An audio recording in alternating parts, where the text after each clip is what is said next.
ariko njyewe hari ibintu ntari numva neza, hari ibintu oya mumfashe kubyumva ibintu neza, sibyo mumfashe kubyumva kabisa, kuko hari ibintu nawe biza bikakwikubitaho noneho bikakuyobera. Nk'ubu ntabwo numva impamvu njyewe umuntu ajya muri leta bakamubwira ngo cyo kuzana icyemezo cy'ukuri kandi bari gukubona. Icyo kintu ni ikibazo gikomeye cyane.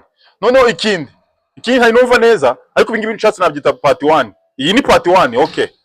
Ikindi ntari numva neza ukuntu ugenda bakagusaba icyemezo cy'uko wavutse kandi noso turutse mu ijuru, noso turutse mu kirere, buravutse.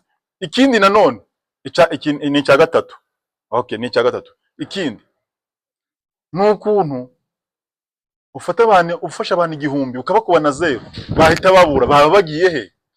Abantu 1000 bakubye na 0 baba bagiye he? Ko nabo baba baratwifatiye. Ake ibintu ntabwo ndi kubyumva neza. Gufata 1000 ukagikuba na 0, iyo 0 ni ivuye 0 ni iki? Noneho ugasanga ni ibibazo bikomeye cyane. Noneho ugasanga ikindi kibazo kirimo nanone cyo kuvuga ngo kanga kari kangagire part 2. Kandi ntabwo nkavuze kangagire part 2, ariko mumfashe kubyumva.